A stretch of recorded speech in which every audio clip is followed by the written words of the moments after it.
Hello everyone, welcome to my YouTube channel. I hope आप सभी अच्छे होंगे। तो आपके पास कम टाइम बचा है तो मैंने सोचा आपके लिए मैं एक सीरीज लेके आई हूँ, ब्रह्मास्त्र सीरीज, जिसमें हर यूनिट 10 यूनिट से आपकी, उसमें हर यूनिट से आपका 5 क्वेश्चन आना है। तो मैं हर यूनिट से कोशिश कर रही हूँ कि 30 क्वेश्चन लेके आऊँ और उन 30 क्वेश्चन में से आपका 5 क्वेश्चन आपके पेपर में देखने को मिले। तो आइए स्टार्ट करते हैं। लेकिन सेशन स्टार्ट करने से पहले मैं जो लोग नए हैं उनसे कहूंगी कि मेरे चैनल को सब्सक्राइब करें और जाते जाते आप मेरे सेशन को लाइक करते जाइएगा। तो स्टार्ट करते हैं फर्स्ट क्वेश्चन से अपने। ये फर्स्ट यूनिट है आपकी शिक्षण अभिक्षमता, टीचिंग एप्टीट्यूड। ये आपकी फर्स्ट यूनिट से, इसमें से मैं 30 क्वेश्चन लेके आऊंगी, सिलेक्टेड क्वेश्चन।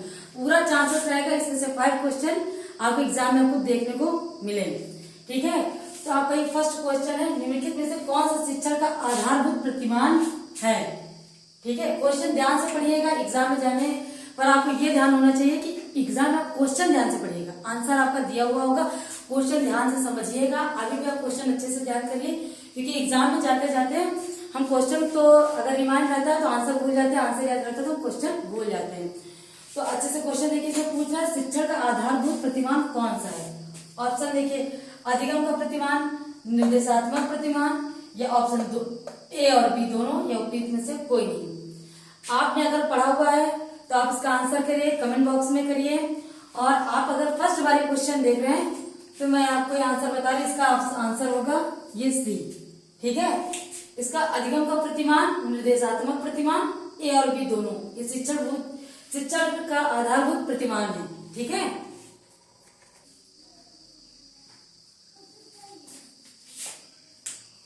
अभी सेकंड क्वेश्चन आपका रहा, सूची ए को सूची बी से सुमेलित कीजिए। आपको ऐसे क्वेश्चन भी फर्स्ट पेपर में देखने को मिलेंगे। ठीक है, अब ये ऐसे क्वेश्चन ज्यादा पूछे जाते हैं और तर्क वितर्क वाले थोड़ा लेंथी क्वेश्चन आते हैं। तो इसमें से आपका ये क्वेश्चन रहा कि शिक्षण का स्तर और मुख्य प्रस्ताव पूछेगा कि किसने कौन सा स्तर दिया और उससे कौन से प्रणेता है। तो आपका स्मृति स्तर रहा है, हर्बर्ट है, या ग्रहण शक्ति स्तर मॉरिसन है, या विचारशील स्तर का हंट है। आपको मैचिंग कराना है। ठीक है, अब मैच कराइए। तो मैं आपको स्मृति स्तर के आपके हैं हर्बर्ट, स्मृति स्तर के आपके हर्बर्ट है, ग्रहण शक्ति स्तर के मॉरिसन है, और विचारशील स्तर के हंट है। आप मैच कराने में आपको एक प्रॉफिट भी रहता है। अगर आपको एक आंसर भी इसमें से आता है तो आप ऑप्शन देके आप टिक कर सकते हैं। ठीक है, इस वजह से आपको इतने तीनों नहीं आते, तो अगर आपने याद करिए स्मृति स्तर के हर्बर्ट है तो आपको आंसर सेलेक्ट करने में काफी मदद मिलेगी। मैचिंग में मैंने चारों आंसर्स नहीं लिखे, सिर्फ सही वाला आंसर मैंने सिर्फ यहाँ पे लिखा है। देखिए, फर्स्ट का फर्स्ट है, सेकंड का सेकंड है, थर्ड का थर्ड है। अगर आप अपना मतलब टाइम बचाना चाहते हैं या मैं जो ज्यादा क्वेश्चन आपको बताऊं तो सिर्फ मैं आप ये कर सकते हैं कि सिर्फ क्वेश्चन या आंसर, 1 लाइन में क्वेश्चन और आंसर मैं दूं। तो आप प्लीज हमें कमेंट करके बताइएगा कि मैं कैसे आपको नेक्स्ट वीडियो लेके आऊं। थर्ड क्वेश्चन आपका, वैदिक कौशल किस ज्ञान क्षेत्र के द्वारा प्रतिबिंबित होते हैं। ठीक है, क्वेश्चन पहले ध्यान से पढ़िएगा फिर आप आंसर करिएगा। वैदिक कौशल किस ज्ञान क्षेत्र के द्वारा प्रतिबिंबित होते हैं। तो आपके ये ऑप्शन है संज्ञानात्मक कार्य क्षेत्र, भावात्मक कार्य क्षेत्र, क्रियात्मक कार्य क्षेत्र, उपयुक्त में से कोई नहीं। ठीक है, आप आंसर करिए जल्दी कमेंट सेक्शन में। आपका आंसर सही है संज्ञानात्मक कार्य क्षेत्र। मैं अभी आपको डिस्क्राइब से नहीं समझा रही क्योंकि आपके पास टाइम कम है, और अगर आपको डिस्क्राइब से समझना है ये टॉपिक क्या है, क्योंकि कुछ लोग नए हैं अभी, उनको समझ में नहीं आ रहा इसका आंसर क्या, तो इस समय के लिए आपसे डटिए, आपसे एग्जाम के तौर पे जो क्वेश्चन है सिलेक्टेड सिर्फ वही पढ़िए। ठीक है, अगर आपको डिस्क्राइब से समझना है तो मैं जुलाई से अपना नया सेशन स्टार्ट करूंगी, जिसमें सिर्फ नेट की वीडियो रहेंगी। ठीक है, फर्स्ट पेपर पूरा डिस्क्रिप्शन से पढ़ाऊंगी, थ्योरी पढ़ाऊंगी, उसके बाद में प्रैक्टिस भी करवाऊंगी। ठीक है, तो आप क्वेश्चन देखिए पहले, इसका आंसर हो जाएगा संज्ञानात्मक कार्य क्षेत्र। फोर्थ क्वेश्चन आपका, निम्नलिखित में से कौन सा शिक्षण अधिगम प्रक्रिया में स्वतंत्र चर है। इसमें क्वेश्चन पढ़िए, स्वतंत्र चर है पूछ रहा है, शिक्षण अधिगम प्रक्रिया में स्वतंत्र चर है। ठीक है, शिक्षक, शिक्षार्थी, माता पिता या संस्थापक। तो स्वतंत्र कौन होता है, स्टूडेंट से उससे बधाई रहता है शिक्षण अधिगम से, और उसमें से फ्रीडम होती थी अभी तक शिक्षक को। ठीक है, बट अब तो चेंज हो गया है, अब तो फ्रीडम होने लगा है शिक्षार्थी को। बट क्वेश्चन के अकॉर्डिंग आंसर आपका शिक्षक सही होगा। चलिए नेक्स्ट क्वेश्चन, क्वेश्चन है आपका, निम्नलिखित में से कौन सा ऐसी गतिविधियां शिक्षण प्रक्रिया में सबसे पहले आनी चाहिए। ठीक है, फिर से क्वेश्चन ध्यान से पढ़िए। कौन सी गतिविधि शिक्षण प्रक्रिया में सबसे पहले आनी चाहिए। ये रहे आपके ऑप्शन। उद्देश्यों का निरूपण, शिक्षण अनुदेशन की योजना बनाना, छात्रों की रुचि के बारे में जानना, या उपयुक्त में सभी। देखिए, अगर आपको इसमें से कोई एक आंसर आपको लग रहा है सही, सबसे पहले कौन सी आनी चाहिए शिक्षण में, तो उद्देश्यों का निरूपण होना चाहिए। ठीक है, छात्रों की रुचि के बारे में जानना। आपको लग रहा होगा कि सबसे पहले शिक्षण प्रक्रिया में छात्रों की रुचि के बारे में जानना है, ये ऑप्शन आपको सही लग रहा होगा। ठीक है, पहले रुचि के बारे में जानेंगे तभी तो टीचर पढ़ाएगा। फिर उसके उद्देश्यों को भी जानेगा, उद्देश्यों को भी जानेगा। ठीक है, अब वो पढ़ा रहा है छात्रों के रुचि के बारे में और चैप्टर पढ़ा रहा है, तो उसके उद्देश्य भी तो कुछ होने चाहिए। आपको ये भी चाहिए। अगर एक सही और दूसरे में डाउट लग रहा है, ये भी सही होना चाहिए। अगर दो आपके ऑप्शन सही हो रहे हैं तो आप बेफिक्र होके आप उपयुक्त सभी में आंसर कर सकते हैं। अगर आपको इसका तीसरे का आंसर नहीं पता है तो शिक्षण अनुदेशन की योजना बनाना। ठीक है, ये सारे हमारे आंसर सही होते हैं, तो हम सब पे टिक कर नहीं सकते हैं, तो हमारा हो गया आंसर सही, उपयुक्त सभी। ठीक है, आप ये कुछ ट्रिकोलॉजिकल पढ़िएगा, बट ये नहीं करता है कि आप पूरा सिलेबस कंप्लीट कर लें। मैं हर वीडियो में आपसे यही कहती हूँ, पढ़िए क्या, क्वालिटी बेस, क्वांटिटी मैटर नहीं करती, क्वालिटी बेस पढ़िए। ठीक है, तो आपका ये आंसर हो जाएगा, उपयुक्त सभी। नेक्स्ट क्वेश्चन, राष्ट्रीय शैक्षिक अनुसंधान और प्रशिक्षण परिषद की स्थापना किस वर्ष हुई थी। ठीक है, आपको ये बताना है एनसीईआरटी की स्थापना कब हुई थी। आपको ऐसे ही क्वेश्चन पूछते हैं कि शॉर्ट फॉर्म दिए होते हैं, उनको फुल फॉर्म करनी होती है, स्थापना वर्ष पूछता है, तो इसमें से ये है एनसीईआरटी की स्थापना। जल्दी जल्दी से कमेंट करिए आप। आपका आंसर सही होगा ए, 1961 में, 1961 में। ठीक है, याद कर लीजिए, ये काफी क्वेश्चन पूछा जाता है, काफी इंपॉर्टेंट सारे क्वेश्चन है। कोई भी क्वेश्चन इसमें से, ये देखिए आप 7 क्वेश्चन पढ़िए अच्छे से। निम्नलिखित में से कौन सी विधि अभ्यास के लिए उपयुक्त है। ठीक है, क्वेश्चन पहले ध्यान से देखिएगा। निम्नलिखित में से कौन सी विधि अभ्यास के लिए उपयुक्त है। ए आगमनात्मक, बी निगमनात्मक, सी ड्रिल विधि और डी है विचार विमर्श। ठीक है, अभ्यास के लिए कौन सी इंपॉर्टेंट विधि है इसमें से, तो इसमें से होती है आगमन। ठीक है, आगमनात्मक। देखिए, आगमन और निगमन क्या होता है, आपको पता है आगमन निगमन क्या होता है। ये काफी बार आपका जो फर्स्ट यूनिट है इसमें पूरा चैप्टर दिया आगमन और निगमन विधि, ये क्या होता है। पहले आप अच्छे से क्वेश्चन का आंसर देख लीजिए, फिर मैं थोड़ा सा 2 सेकंड आपका टाइम दूंगी। आगमन होता है, अगर आप सिंपल से उदाहरण से समझिए, आगमन आप किसी हॉस्पिटल में जाते हैं तो आप सिर्फ अकेले जाते हैं। ठीक है, आगमन में होता है विशेष से सामान्य की ओर, आप अकेले होते हैं और जब हॉस्पिटल के अंदर जाते हैं तो उसमें तरह तरह के मरीज आपको दिखाई देते हैं। ये आगमन विधि का एग्जाम्पल है। ठीक है, इसी का अपोजिट कर लिए निगमन। निगमन में होता है आप सामान्य से विशेष की ओर हैं। ठीक है, हॉस्पिटल में तरह तरह के रोग मिलते हैं, सब रोगी मिलते हैं, उसमें काफी लोग होते हैं, तो वो हो गया सामान्य। ठीक है, निगमन में सामान्य से बाहर की ओर आना, सामान्य से विशिष्ट की ओर आना।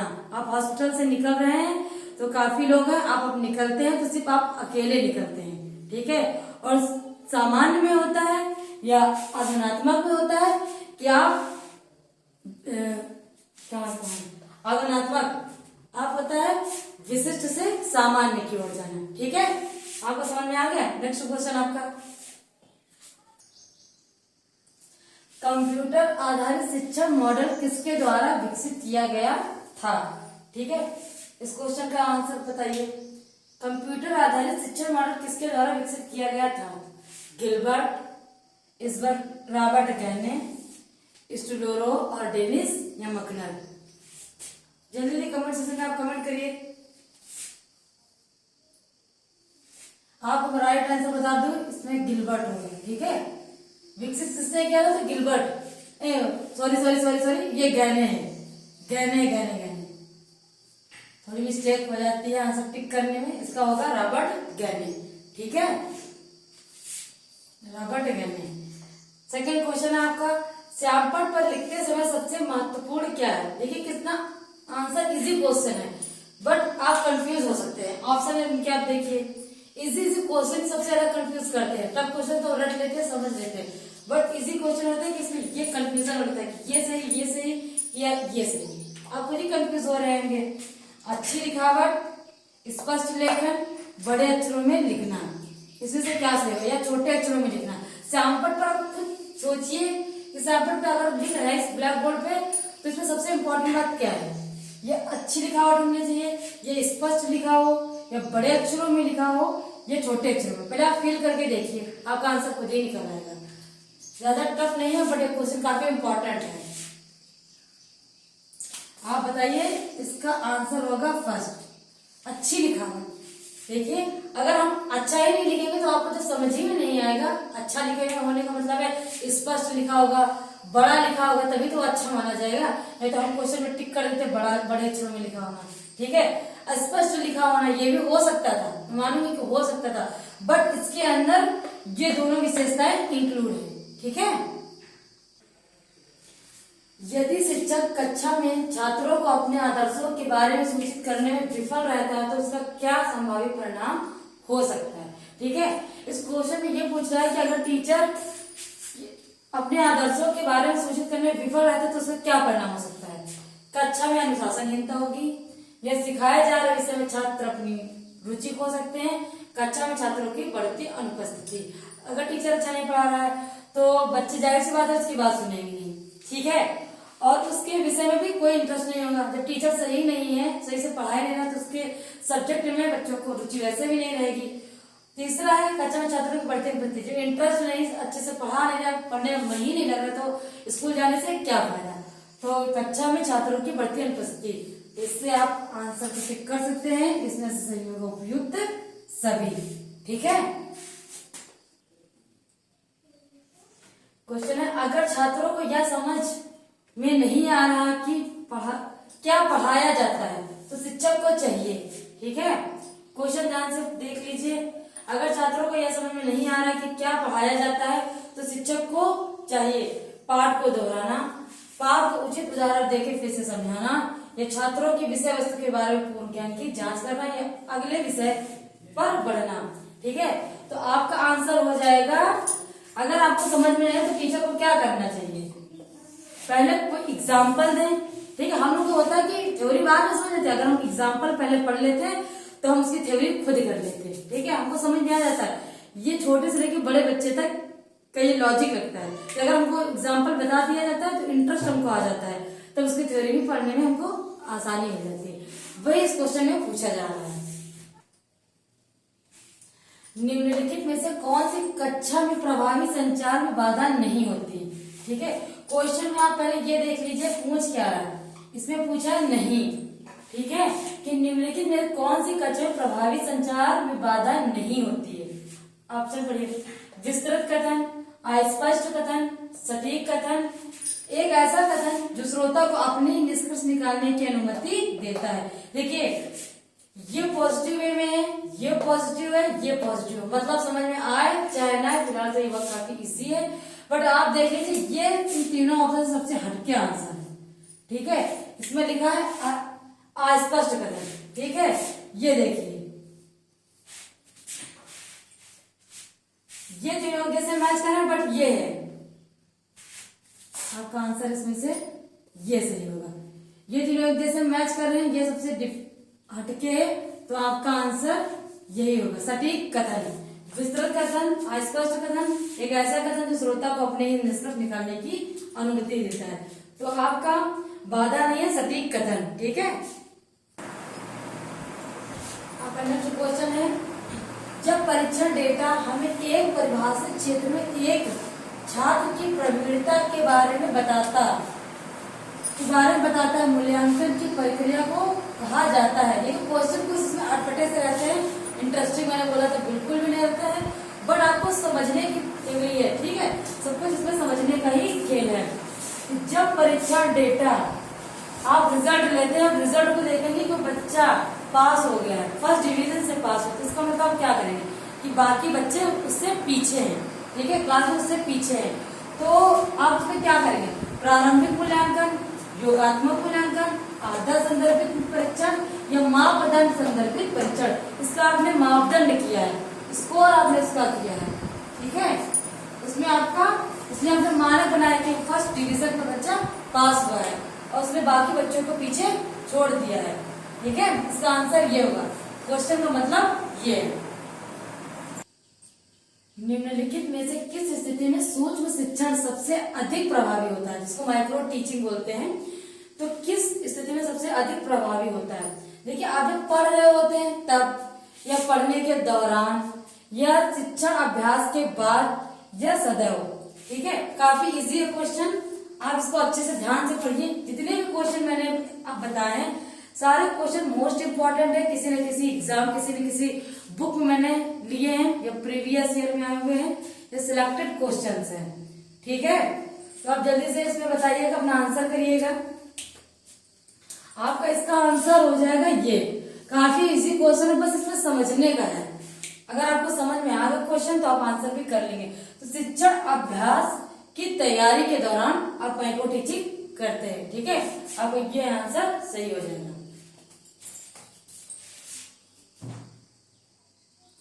मैंने आपको कुछ क्वेश्चन करा दिए हैं फर्स्ट यूनिट के, और मेरे जो कुछ क्वेश्चन आपके बचे हुए हैं इंपॉर्टेंट, वो मेरी नेक्स्ट वीडियो में। अगर आपको सेशन अच्छा लगे तो आप प्लीज जाते टाइम लाइक करते जाइएगा, सब्सक्राइब कर लीजिए। मेरी जितनी भी वीडियो हैं आपके एग्जाम के लिए, जितनी भी इंपॉर्टेंट क्वेश्चंस हैं, मैं अपनी वीडियो में लाती रहूंगी। Thank you.